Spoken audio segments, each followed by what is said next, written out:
കൊട്ടാരക്കര ദിണ്ടുക്കൽ ദേശീയപാതയിൽ Vandiperiyar panchayat higher secondary സ്കൂളിന് സമീപം രൂപപ്പെട്ടിരിക്കുന്ന ഗർത്തം അപകട ഭീഷണിയായി മാറുന്നതായി പരാതി.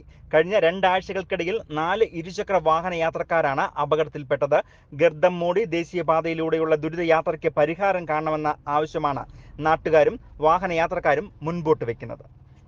റെയിൻബോ ന്യൂസ് വാർത്തകൾ നിങ്ങൾക്കായി അവതരിപ്പിക്കുന്നത് ഒരു സന്തോഷ വാർത്ത. ഇനി മുതൽ മൊബൈൽ ഫോൺ, ലാപ്ടോപ്പ് തുടങ്ങി എല്ലാവിധ ഡിജിറ്റൽ ഗാഡ്ജറ്റുകളും വൻ വിലക്കുറവിൽ സ്വന്തമാക്കാം. ഒപ്പം എല്ലാവിധ സർവീസുകളും. ഉടൻ തന്നെ സന്ദർശിക്കൂ easy store, Taj tower, Vandiperiyar.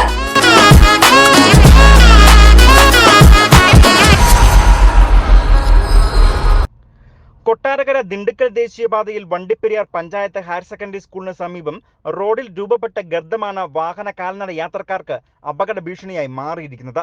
കഴിഞ്ഞ 2 ആഴ്ചകൾക്കിടയിൽ 4 ഇരുചക്ര വാഹന യാത്രക്കാരാണ് ഈ ഗർത്തത്തിൽ വീണ് അപകടത്തിൽപ്പെട്ടിരിക്കുന്നത്. മഴക്കാലം ആരംഭിച്ചതോടെ റോഡിലൂടെ ഒഴുകിയെത്തുന്ന മഴവെള്ളം കെട്ടിക്കിടന്ന ഗർത്തത്തിന്റെ വ്യാപ്തി വർദ്ധിച്ചതോടെ അപകട സാധ്യത ഏറിയിരിക്കുകയാണ്. ദേശീയപാത അധികൃതർ ഈ അപകടക്കെണിക്ക് പരിഹാരം കാണണമെന്നാണ് നാട്ടുകാർ ആവശ്യപ്പെടുന്നത്.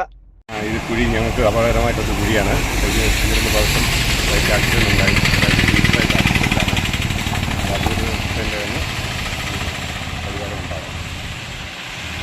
വണ്ടിപ്പെരിയാർ പഞ്ചായത്ത് ഹയർ സെക്കൻഡറി സ്കൂളിൽ നിന്നും ഇതുവഴി കാൽനട യാത്ര ചെയ്യുന്ന വിദ്യാർത്ഥികൾക്ക് റോഡിലെ ഗർത്തത്തിൽ കയറാതെ വാഹനങ്ങൾ റോഡരികിലേക്ക് എത്തി കടന്നു പോകുന്നത് അപകട ഭീഷണി പരത്തുന്നതായും നാട്ടുകാർ അറിയിച്ചു. മഴക്കാലത്ത് ടാറിംഗ് സാധ്യമാവാത്ത സാഹചര്യത്തിൽ മക്ക് ഉപയോഗിച്ച് മഴക്കാലം കഴിയുന്നതുവരെ ഈ അപകട ഗർത്തം മൂടണമെന്ന ആവശ്യമാണ് വാഹന കാൽനട യാത്രക്കാരും സ്കൂൾ അധികൃതരും മുൻപോട്ട് വെക്കുന്നത്.